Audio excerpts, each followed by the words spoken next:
Hi hello வணக்கம். இது உங்கள் சிவி ஜோன். காலையிலேருந்து நடந்த சம்பவங்கள் எல்லாமே வந்துட்டு ஓரளவுக்கு சரியாயிடுச்சுன்னு தான் சொல்லி ஆகணும். ஏன் அப்படின்னா சாண்ட்ரா வந்துட்டு கேமரா முன்னாடி விஷயத்தை போட்டு உடச்சிட்டாங்க. யார்? பிக் பாஸ் கிட்ட. என்னென்னா அவர் வந்துட்டு இவங்களுக்கு, அதாவது பிக் பாஸ் வந்துட்டு நம்ம சாண்ட்ராக்கு ஒரு சீக்ரெட் டாஸ்க் கொடுத்துருந்தாரு. இதை ஒருத்தரை வச்சு நீங்கள் பண்ணணும், சரிங்களா?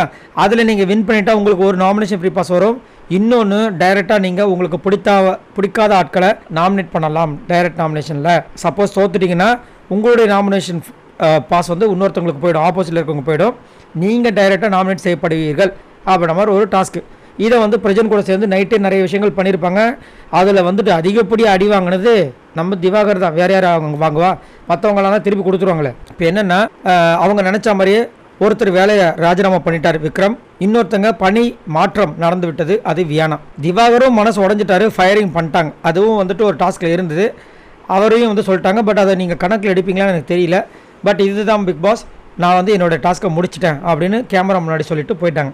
நீங்கள் முடிச்சிட்டிங்க, டாஸ்கோடு சேர்த்து நிறைய பேரோட லைஃபையும் முடிச்சிட்டிங்கம்மா அப்படின்ற மாதிரி இருந்துச்சு. ஏன்னா இவங்க அதாவது உள்ளே வந்து கண்டஸ்டண்டாக வரல. இவங்களாக இருந்தாலும் சரி, பிரஜனாக இருந்தாலும் சரி, திவ்யா எல்லாருமே எப்படி வந்திருக்காங்கன்னா, இந்த 3 பேரும், எஸ்பெஷலி 3 பேரும் நம்ம வந்து இங்கே வந்துட்டு அந்த ஒரு பிலோ ஆவரேஜாக ஒரு சில ஒர்க் இருக்குது, அதெல்லாம் பண்ணக்கூடாது. நம்ம வந்து கொஞ்சம் கெத்தாகவே இருக்கணும். இந்த ஸ்டாச்சு, இந்த கேரக்டரு, அதெல்லாம் நம்மளுக்கு செட் ஆகாது.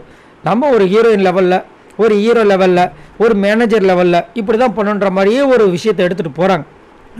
இவங்க நினச்சிருந்தாங்கன்னா, இன்னும் நான் வந்துட்டு இந்த பிக் பாஸ் வந்து செம்மையாக யூஸ் பண்ணணும்னு நினச்சிருந்தாங்கன்னா, அந்த ஸ்டாச்சுக்கு நம்ம சபரி கேட்கும்போதே சரின்னு சொல்லியிருப்பாங்க. ஏன்னா அவங்களுக்கு வந்து நாங்கள் தெரியும் அங்கே போனால் பர்ஃபார்மன்ஸ் இருக்கான்னு. சரி, இங்கே இருந்தால் மட்டும் என்ன பர்ஃபார்மன்ஸ் பண்ண போகிறீங்கன்னு கேட்டிங்கன்னா அது நம்மக்கிட்ட தெரியாது. ஆக மொத்தத்தில் இவங்களுடைய டாஸ்க்கால் பலியாட ஆனதை பார்த்தீங்கன்னா, ஃபஸ்ட்டு திவாகர், 2வது விக்ரம், 3வது வியானா. ஆனால் இது தெரியும் போது எப்படி இருக்கும்னு நினச்சி பார்க்குறேன். இன்னொரு விஷயம் என்னென்னா, இது எல்லாமே உண்மை நினச்சிட்டு திவ்யா கூடயே சிரிச்சு பண்ணிட்டு இருக்காங்க. இப்போ திவ்யாவுக்கு இந்த சீக்ரெட் டாஸ்க்ன்ற விஷயம் தெரியாது. தெரிஞ்சு இதுக்காக தான் நீங்கள் இதெல்லாம் செஞ்சீங்களான்னு நினைக்கும் போது அவங்களுக்கு இவங்களுக்கு ஒரு சண்டை வர்றதுக்கு வாய்ப்புகள் இருக்குது.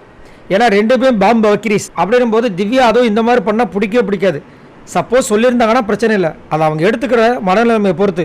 சப்போஸ் அதை ராங்காக எடுத்துக்கிட்டாங்க அப்படின்னா கண்டிப்பாக இன்னொரு உத்தர தாண்டவத்தை நீங்கள் பார்ப்பீங்க. ரைட், உங்களோட கருத்துக்களை சொல்லுங்கள். பாய் நண்பர்ல.